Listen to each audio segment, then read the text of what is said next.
Wah, Usubah Suria.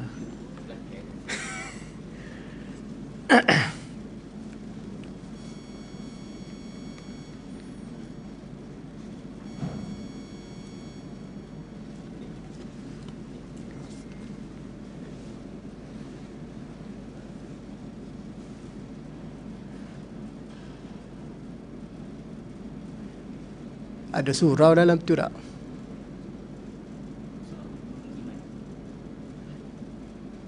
Jumaat situ. Surah Jumaat. Tak.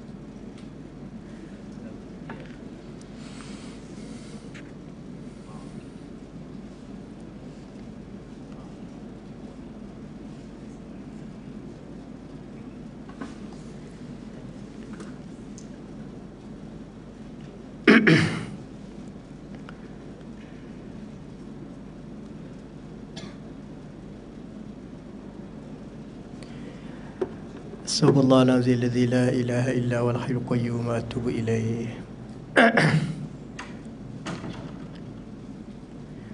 Assalamualaikum warahmatullahi wabarakatuh. Bagi memberkati majlis ilmu pada tengah hari ini, marilah sama-sama kita baca kitab Al-Fatihah. A'udzubillahi minasyaitonirrajim. Bismillahirrahmanirrahim. Alhamdulillahi Rabbil Alamin. Ar-Rahmanir-Rahim. Maliki yawmiddin. Iyyaka na'budu wa iyyaka nasta'in. Ihdinas siratal mustaqim. Siratal ladzina an'amta 'alaihim ghairil maghdubi 'alaihim waladdallin. Alhamdulillahi Rabbil Alamin. Wal 'aqibatu lil muttaqin wa la udwana illa 'alaz zalimin. Wassalatu wassalamu ala Rasulillah wa ala alihi wa ashabihi ajma'in. Wa subhanaka la ilma lana illa ma 'allamtana innaka antal alimul hakim. Qala rabbi shrah li sadri wa yassir li amri wahlul 'uqdatam min lisani yafqahu qawli. Allahumma salli ala Sayyidina Muhammadin al-Fatihi mimma ughliq wal khatimi lima sabaqa nasiril haqqi bil haqqi wal hadi ila siratikal mustaqim wa ala alihi haqqa qadrihi wa miqdarihi al-azim. Amma ba'd. Alhamdulillah, kita merafakkan setinggi-tinggi kehadrat Allah Subhanahu wa Ta'ala. Dengan izin dan inayahnya, kita masih diberi kesempatan, diberi peluang oleh Allah Subhanahu wa Ta'ala, kita berada pada bulan yang disebut mempunyai keistimewaannya luar biasa, iaitu bulan Zulhijjah. Yang sudah pasti bulan ini mempunyai kelebihan dan keistimewaan, seperti mana yang ada sebut dalam satu hadis diriwayat daripada Abdullah ibnu Abbas radhiyallahu an. Kata Nabi sallallahu alaihi wasallam, "Ma min ayyamil amalun salih fiha ahabbu ilallahi min hazihil ayyam, yakni ayyamal ashri." Qalu ya Rasulillah walal jihadu fi sabilillah. Qal walal jihadu fi sabilillah illa rajulun kharaja binafsihi wa malihi faman lam yarji' min zalika bisyai'in au kama qala Nabi. Hadis riwayat Imam Bukhari. Kata Nabi, tiada amalan ataupun tiada hari-hari yang amalan soleh paling disukai oleh Allah yang mana dilakukan padanya melainkan hari-hari yang baginda Nabi sallallahu alaihi wasallam menyebut. Antaranya apa dia? yang Nabi sebut, yakni Ayyamul Ashri, 10 hari terawal bulan Zulhijjah. Nisbah pada hari yang lebih afdal berbanding hari-hari ialah 10 awal Zulhijjah pada siangnya. Pada malam yang istimewa 10 terakhir ialah malam Ramadan. Kalau siang 10 Zulhijjah, kalau malam 10 terakhir Ramadan. Itu di antara hari-hari yang istimewa. Selepas baginda sebut sedemikian, para sahabat bertanya Nabi, "Ya Rasulullah, walal jihadu fi sabilillah." Walaupun jihad di jalan Allah, ya Rasulullah, dapat menandinginya ke dengan 10 keistimewaan kelebihan? Maka apa jawab Nabi? Maka jawab Nabi, qala walal jihadu fi sabilillah. Kata Nabi. Baginda berkata pada dia, walaupun jihad di jalan Allah tidak dapat nak menandingi keistimewaan 10 awal Zulhijjah.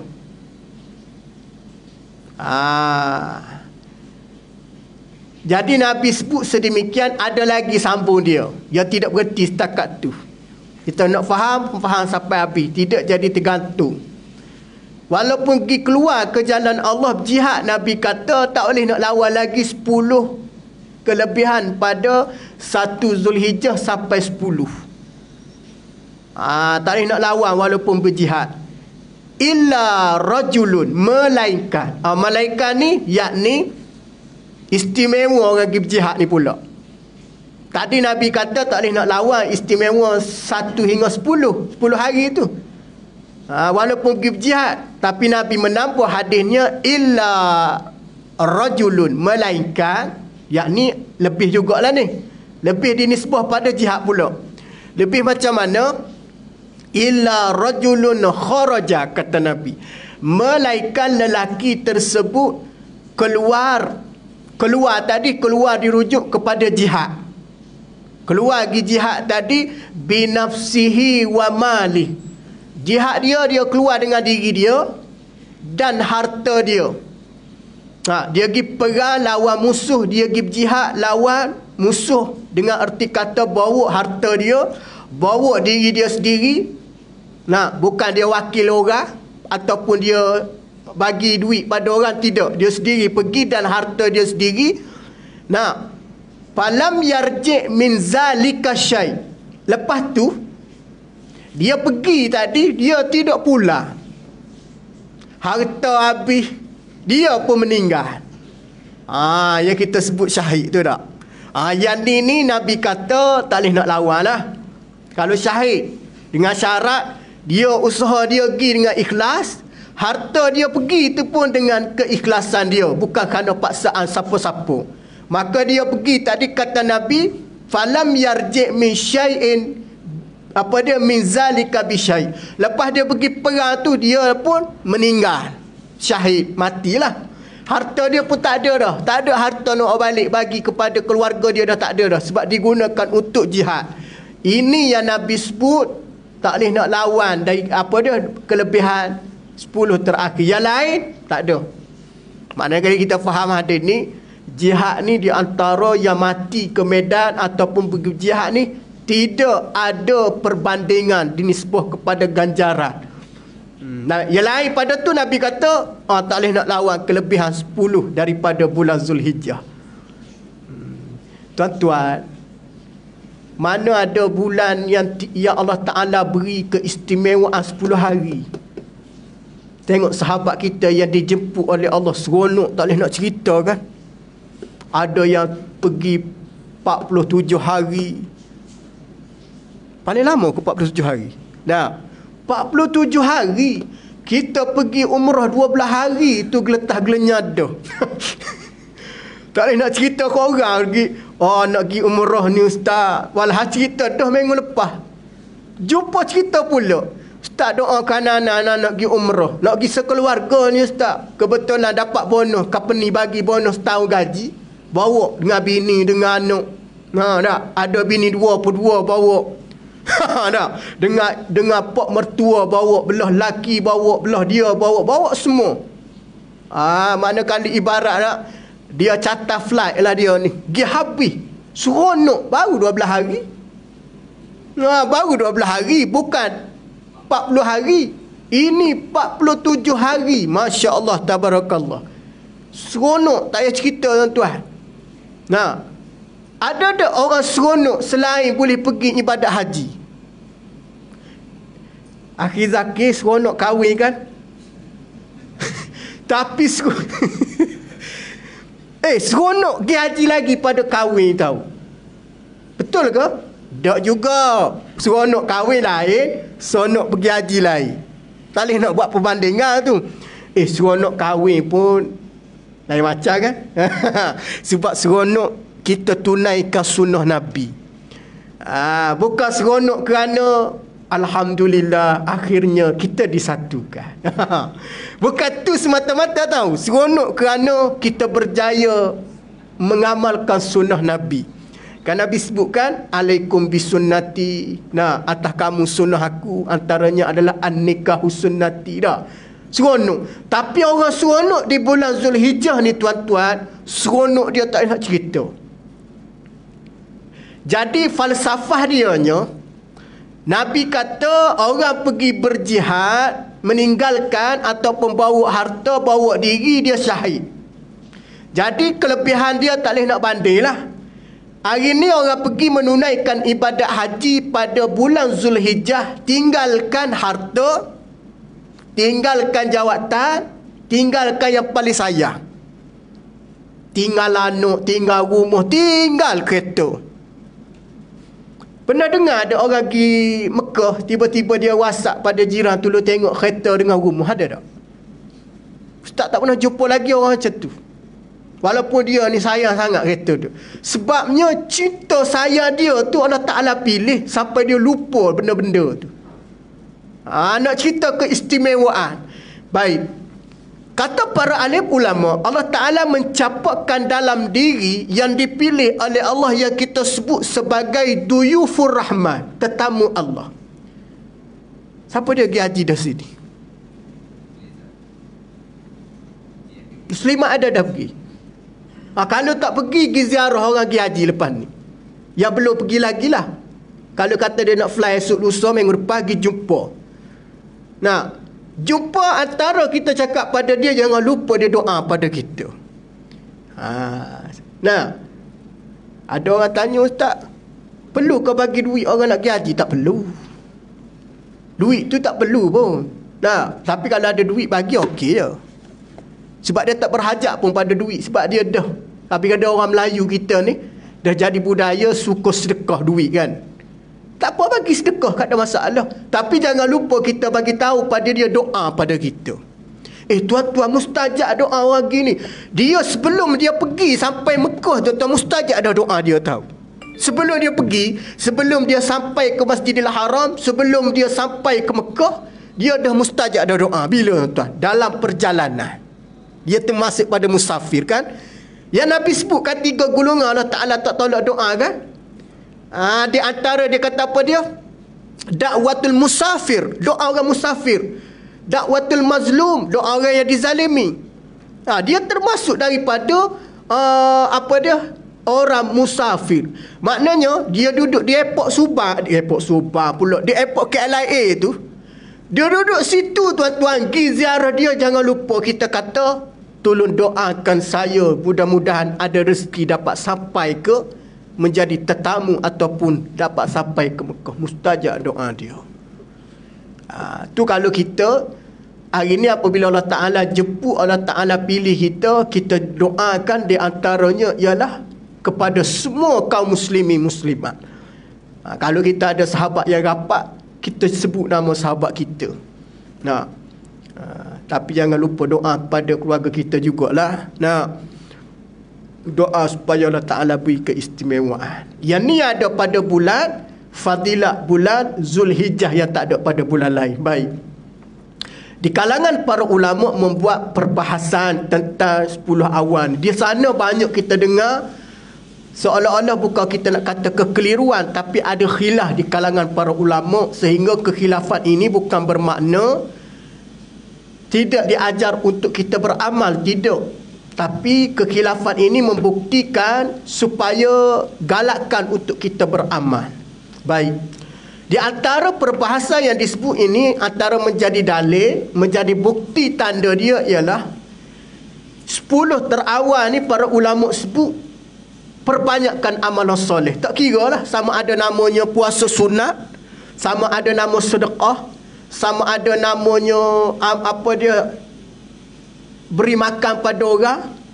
Yang penting asasnya buat amalan soleh. Penting. Tak kira lah nama dia baca Quran, namanya zikir, namanya memberi sedekah, tidak menjadi masalah. Yang penting atas nama buat kebajikan. Nah, tidak ada larangan khusus daripada Nabi SAW untuk perbanyakkan amalan soleh. Cuma yang kita tidak boleh benarkan mengada-ngadakan benda dan kita cuba meletakkan ganjaran ikut suka-suka hati kita. Kita kata bahasa hari ni, kita ni jadi nasi tambuh pula. Itu tak boleh. Nabi kata dah khusus, maka kita pun boleh bagi galakkan pada orang. Jom kita perbanyakkan bulan Zulhijjah ni berpuasa, banyakkan bulan Zulhijjah ni kita zikir, selawat, boleh. Tapi jangan kita mengada-ngadakan untuk tujuan ataupun lebih berbanding apa yang Nabi cakap. Itu kita tidak benarkan. Dia panggil apa dia? Mensabitkan bagi Nabi benda yang Nabi tak sebut, dan benda tu dilarang oleh para ulama. Tidak dibenarkan. Sebab tu orang duduk petikai kadang-kadang kan. Cara-cara kita faham, ulama kata lain, kita faham lain. Ulama dia cerita dalam isu lain, kita faham lain. Tu kita jangan dipengaruhi duduk di bulan ni. Baik.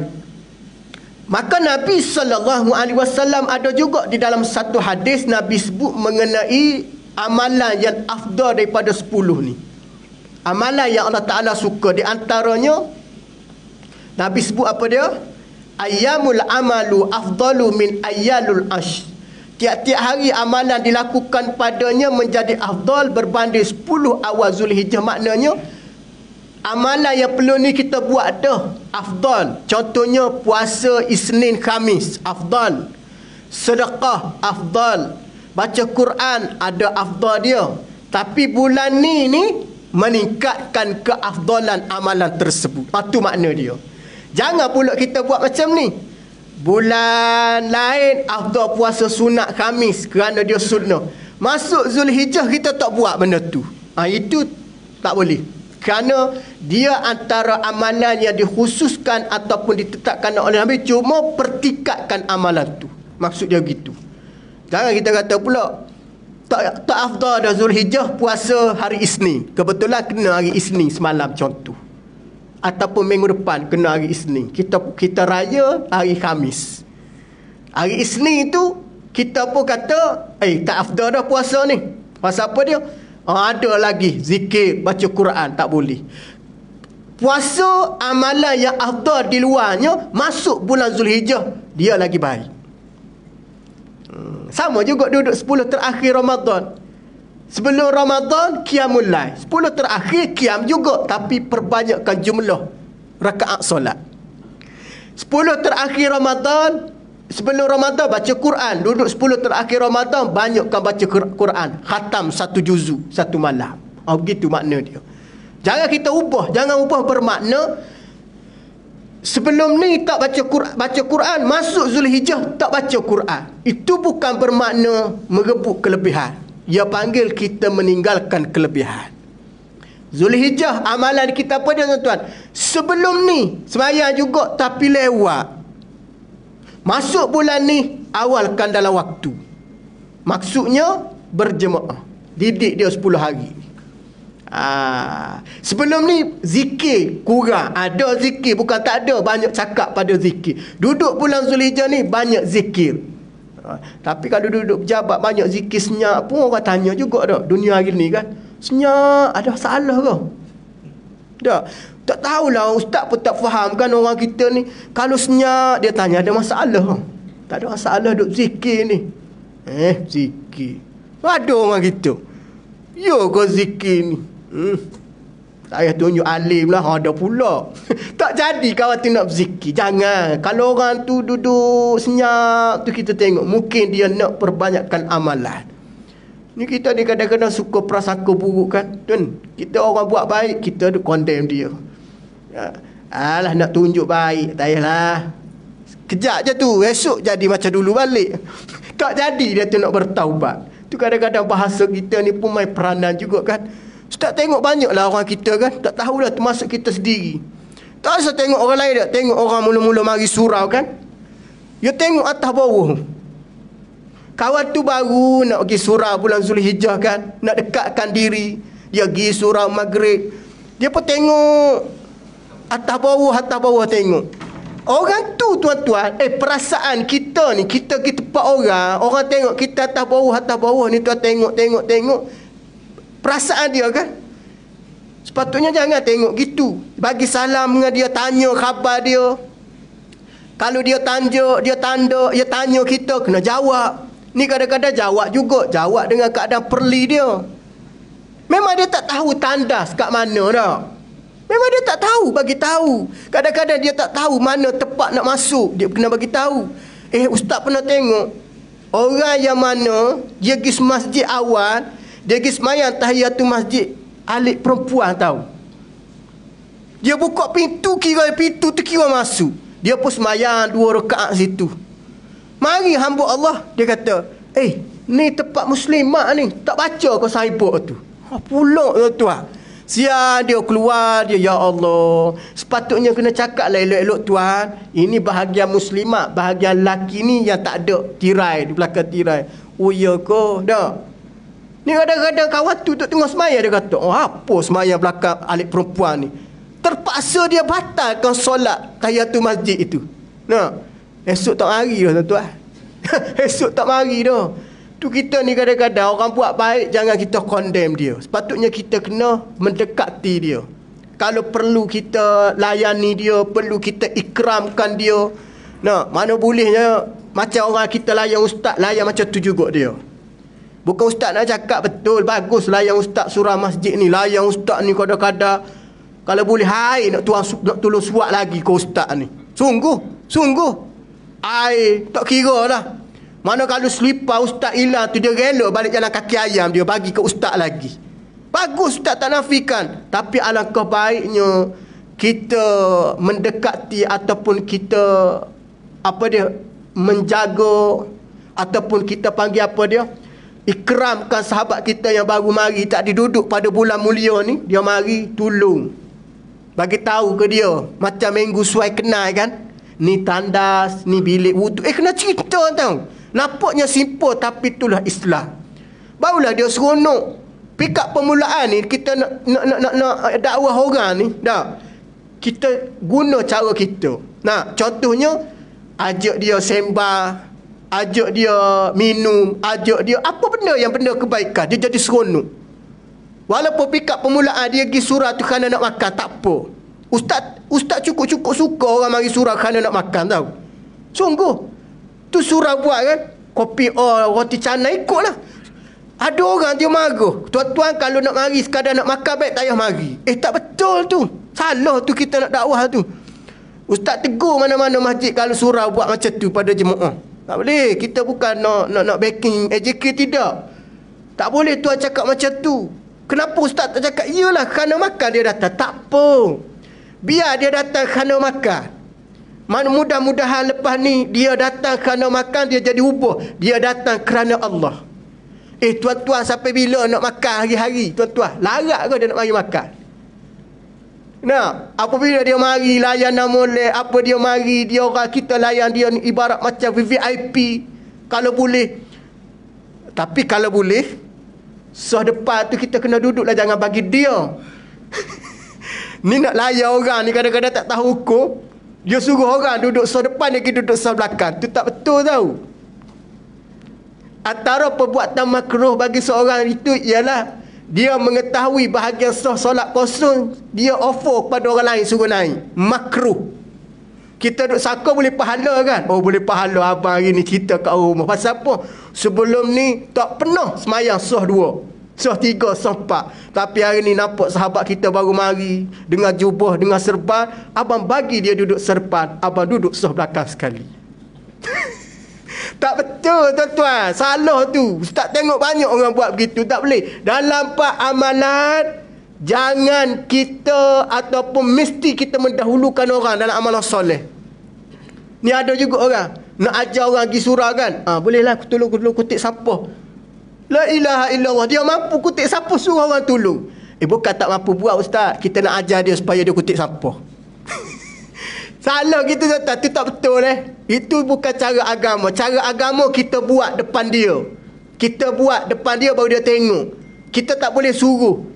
Tak boleh suruh bermakna kita nak buat macam nak ajar anak murid sekolah. Tak boleh. Ini bukan sekolah masjid surau ni. Dia berebut nak buat amanah. Fastabiqul khairat. Kadang-kadang kita silap faham kan. Kita suruh orang duduk sah depan, kita sendiri duduk belakang. Kita ada suruh orang baca Quran, kita sendiri tak baca Quran pun ada juga. Kita sendiri kita suruh orang tutup paip rapat, kita sendiri tak tutup paip rapat, ada juga. Itu kita kena melalui orang panggil dakwah kita dengan amalan kita. Itu kena hati-hati apabila orang nak buat kebajikan, kita kena orang panggil menyantuni. Menyantuni dia keadaan baik. Sebab ustaz tengok tu kadang-kadang kelemahan kita tu sebenarnya. Kita kadang-kadang ada sifat dalam diri kita ni lebihkan ananiyah. Apa makna peripeting diri sendiri. Kita tidak mementingkan orang lain kan. Kita duk nampak kita je. Tak boleh. Di bulan-bulan mulia ni kita cuba nak supaya orang lain lebih selesa dengan apa yang kita buat baik.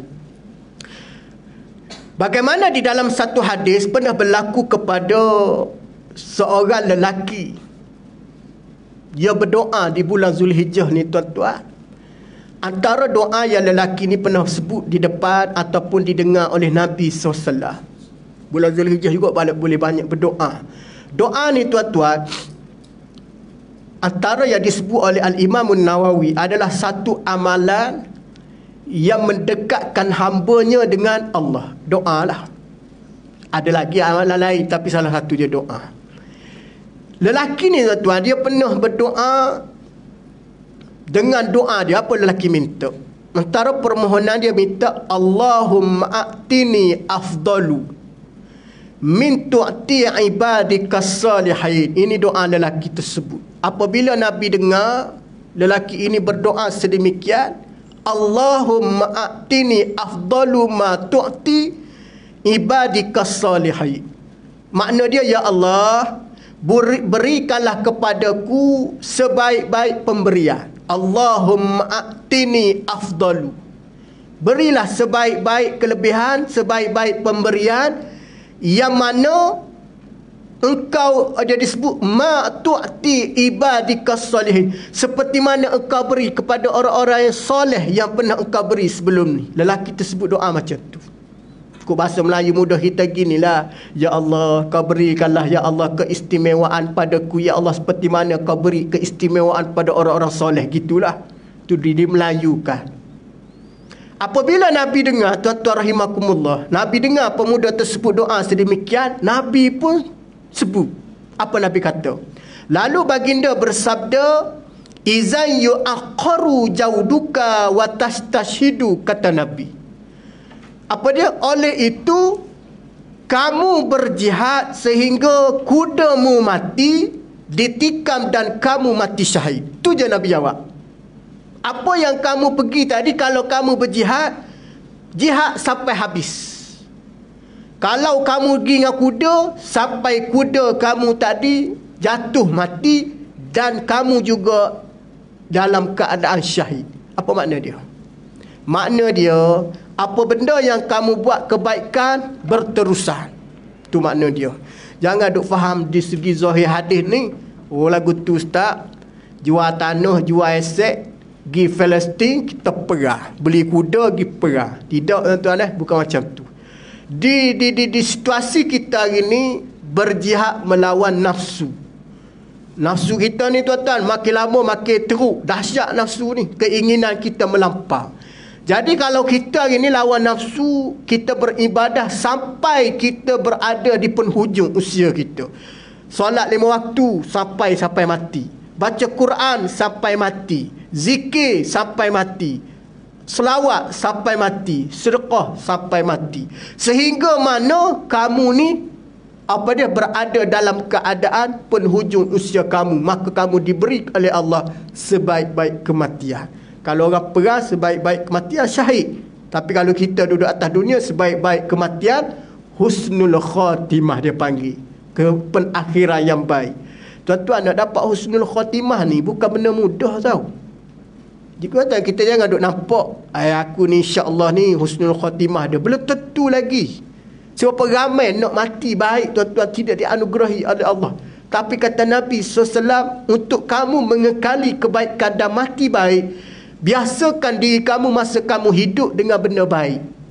Itu kata Hujjatul Islam Al-Imamul Ghazali rahimakumullah. Kematian anak Adam mengikut perihal kehidupan dia. Kalau dia jenis ahli ibadah, insya-Allah mati cara ibadah. Kalau dia suka baca Quran, insya-Allah mati cara baca Quran. Nah, kalau dia suka buat baik pada orang, mati dalam keadaan kebaikan. Kerana apa tuan-tuan? Kerana kebaikan dia buat itu didoakan oleh para malaikat. Bukan setakat Allah Ta'ala memberi kebaikan, malaikat doa. Maka doa malaikat ni para ulama sebut doa yang Allah Ta'ala tak tolak, doa malaikat. Baik. Begitu juga kata Hujjatul Islam, kematian mengikut perihal mereka itu dalam keduniaan dia. Kalau dia jadi suka buat maksiat, hidup dia berjoget tak habis-habis kadang-kadang kan. Ada orang tu jenis suka hiburan melampau-lampau. Hiburan tak salah tau, tapi yang salah apabila melampau-lampau. Hiburan tak salah, yang salah apabila bercampur gaul lelaki perempuan. Hiburan tak salah, yang salah bila mana lelaki melihat aurat wanita, wanita melihat aurat lelaki. Lelaki ada aurat tau. Jangan dia ingat lelaki tak ada aurat. Ada. Nah, yang tak ada aurat siapa dia tuan-tuan? Suami isteri tak ada aurat. Betul tak? Yang lain ada aurat. Mak dengan anak ada aurat. Ayah dengan anak ada aurat. Dengan adik-beradik ada aurat. Ada aurat. Yang tak ada aurat suami isteri. Suami isteri tak ada aurat. Tapi kalau dia dua tu lah. Tapi kalau dia pergi keluar, dia kena ada aurat juga. Walaupun dia keluar berdua, kena jaga aurat. Kalau dia duduk berdua, tak ada aurat antara dia. Nak cerita apa dia tuan? Ada dia punya garis panduan. Ni kita ni duk main redah je. Nah, tu bagaimana adab kan? Nak masuk ke kamar ibu, ketuk pintu bagi salam. Nak masuk dalam bilik ayah, minta izin bagi salam. Bukan main terjah je. Kena main terjah. Tahap kawan tu buat apa tahu? Bagi salam, mak nak minta izin masuk boleh tak? Sak kata dia. Sak lagi masuk lah. Dah. Jangan masuk. Adab dia. Sama juga. Ayah nak masuk bilik anak perempuan minta izin. Nah, kecuali anak dia kecil lain tuan-tuan, 2 tahun, 3 tahun. Tapi anak dia dah 18 tahun. Ayah nak masuk dalam bilik. Long, ayah nak masuk bilik. Long, sekejap boleh? Tunggu sekejap ayah. Ada. Kita kena faham lah tu. Berkemungkinan dia tidak siap sedia. Nah, tadi kita dia kata okey boleh masuk. Tu baru adab. Maknanya Islam dalam rumah tangga pun dia jaga kan. Apatah di luar sana tuan-tuan, nak masuk pejabat, nak duduk ni, kita ni selamba je. Kawan kita cuti, dah. Air dia tinggal sebotol, minum dulu. Esok baru minta. Tak boleh tu tuan-tuan. Nah, tak apa ustaz dia bagi. Memang dia tak pernah tak bagi. Betul. Tapi di segi cara kita tak betul. Sama juga guna pen dia, guna apa benda yang melibatkan kerja. Dia tak ada, dia cuti. Kita pun ambil, guna. Esok baru minta dengan dia. Tak boleh. Tu kita kena jaga. Tu kadang-kadang soal kita ni memahami kan. Tu Nabi sebut apa dia? Sehingga mana kamu dalam keadaan gugur dan mati syahid, beramal kamu istiqamah. Tu penting Tu Ustaz nak sebut. Di bulan Zulhijjah ni amalan kita tak banyak tak apa, yang penting istiqamah. Tu dalam satu hadis Nabi sebut apa dia? Ahabbul a'mal ila Allah azza wa jalla adwamuha wa in qalla. Amalan yang paling Allah Ta'ala cinta di kalangan manusia ni ialah adwamuha. Apa makna adwamuha? Istiqamah, konsisten, berterusan, wa in qalla, walaupun nilainya sedikit. Kita tak mampu nak zikir 1000 kali, 10 kali memadai dah. Tetapi berterusan istiqamah kita dengan amalan tersebut. Boleh Sebagai penutup pada tengah hari ni, Ustaz nak sentuh sikit bagi mereka yang menyertai ibadah korban. Baik, yang mana dah terpotong, yang mana dah terbuat, jangan ulangi lagi. Nah, kita tahu kan ada patah-patah lara di segi nak jaga kelebihan, keistimewaan dapat pahala kan. Antaranya tidak memotong, tidak mencukur dan sebagainya dah. Walau Ustaz, baru cerita hari ni, kenapa tak cakap sebelum ni? Dah buat dah semalam, dah potong dah semalam, tak apa. Ada kelebihan yang kita mampu. Dah tahu, terbabah, terbuat, lepas ni jangan ulang. Ada orang, dia guti misal 2 kali sehari. Jenis dia bulu cepat naik. Memang segar. Tak tahulah segar tu kadang-kadang dia pakai minyak. Cepat naik bulu dah. Kuku pun kadang-kadang, dia kuku ni dipotong kerana kotor tau. Apabila tak kotor, tak payah potong sebenarnya kuku ni. Sebab kotor, air tak masuk nak berwudu. Ada orang tuan-tuan tak boleh dia. Ada bulu sikit cakap nak cabut bulu. Tak tahan dia. Tak. Jadi di bulan ni bagaimana kita disunatkan menyimpan. Simpan sampai bila Ustaz? Sampai hari kejadian korban. Contohnya kita sembelih 10 Zulhijjah. Lepas sembelih boleh lah. Nak botok pun boleh. Kita sembelih hari Tashrik 11. Jangan potong lagi 10. Lepas kita buat program tu baru kita potong dan kita cukur dan sebagainya. Sampailah program ataupun penyembelihan berlaku. Sebelum tu sunat kita simpan. Tapi kalau ada ulama sebut ada beberapa perkara yang kita tak boleh. Contohnya bulu hidung. Maka bulu hidung keluar bersepah, tuan-tuan siapa orang tengok pun naik. Tak selera makan depan kita dah. Boleh cabut, tapi jangan potong semua. Cabut sekadar yang keluar lalu lubang hidung tu je. Ni korek lalu lubang hidung lagi. Gunting habis tu tak payah lagi. Nah, ada benda-benda. Sama juga perkara-perkara yang berkaitan dengan seumpama dia. Yang kedua, korban di bumi Malaysia dengan korban di bumi luar. Ustaz nak jawab ni banyak sangat tanya. Yang tengok live ni mungkin boleh tengok kot. Yang korban hukumnya afdal bila mana binatang kita tengok. Pertama. Yang kedua, kita sembelih. Yang ketiga, kita bagi.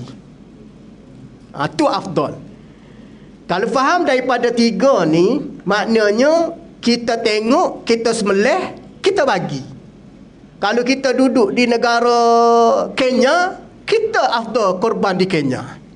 Kalau kita duduk di Afghanistan, afdal kita di Afghanistan.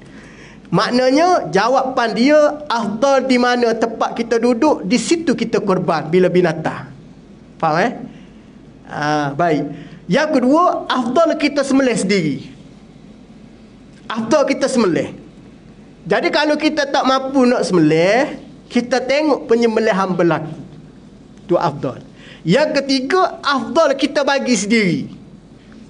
Kalau kita tak mampu nak bagi, kita tengok aliyatan kuasa bagi. Selesai.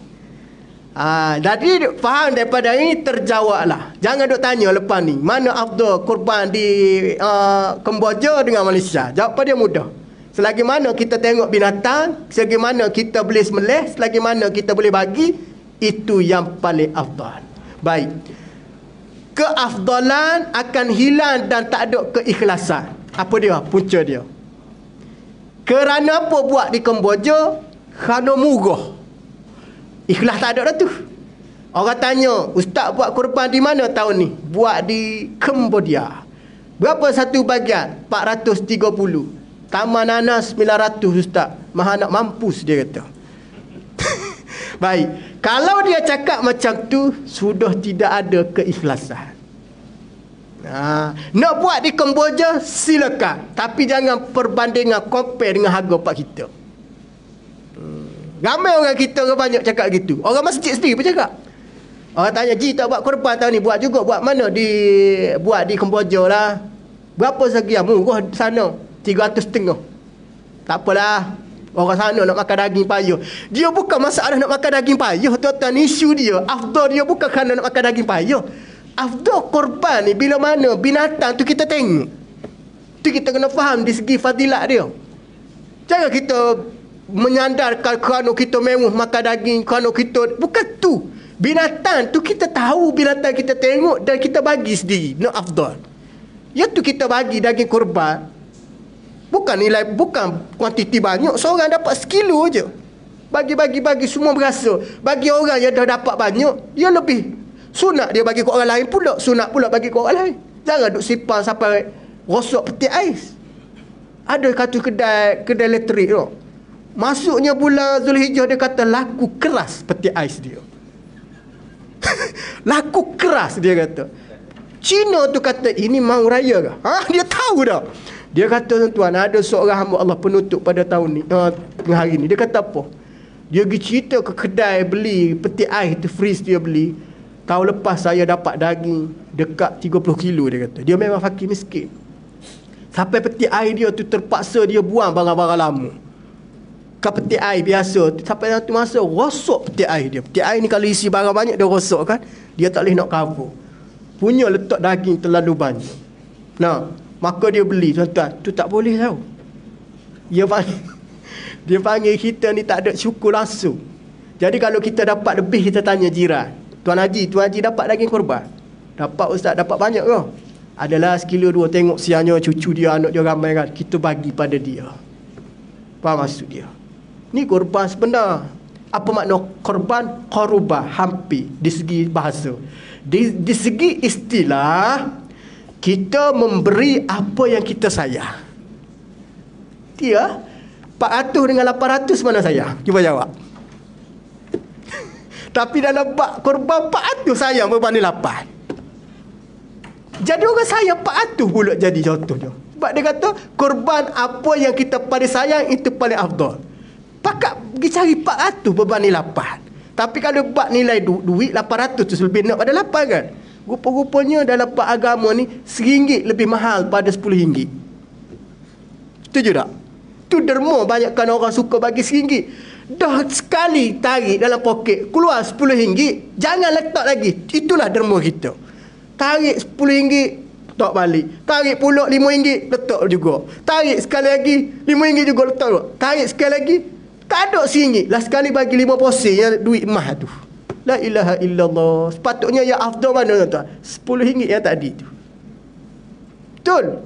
Mana mungkin kita tak tahu rezeki nak datang daripada mana. Dengan sebab bagi derma RM10, Allah Ta'ala cover kita lepas ni. Daripada ada ujian, tak ada ujian kan. Jadi dalam masalah korban ni jangan bergaduh. Jangan bergaduh. Yang terakhir, apabila menerima pemberian daging, kita kata apa dia? Alhamdulillah. Dah. Hadza min fadli Rabbi. Alhamdulillah, doalah ya Allah, mudah-mudahan engkau terimalah ibadah korban saudaraku. Elokkan kita kata leh sikitnya. Tu jangan kata. Lihat. Yang tu bahasa biasalah dengar tak. Sama juga bini kita ni kadang-kadang itulah. Ustaz ada bini juga kan. Bang tak dapat daging korban kan. Dapat kita pun tunjuk. Leh sikitnya. Jadi kalau bini kita kata gitu, kita ambil duit pergi belilah dekat pasar raya Segi ke mana-mana tambah. Nah, dah tambah supaya banyak. Jangan kurangkan bercakap mengenai pemberian orang. Alhamdulillah, mudah-mudahan Allah Ta'ala beri kita pahala, beri kita juga rezeki yang melimpah ruah insya-Allah. Wallahu alam. Cukup sekadar tu pada tengah hari ni. Baik datang daripada Allah, kurang kelemahan pada diri saya mohon kemaafan. Mudah kita diampunkan oleh Allah Subhanahu wa taala. Auzubillahi minasyaitonirrajim. Bismillahirrahmanirrahim. Allahumma faqihu fid din wa 'allimhu ta'wil. Allahumma ihdinas siratal mustaqim minan nabiyyin was-siddiqin wasyuhada'i was-shalihin wa hasuna ulaika rafiqa ya arhamar rahimin. Wa sallallahu ala Muhammad walhamdulillahi rabbil alamin. Assalamu alaikum warahmatullahi wabarakatuh.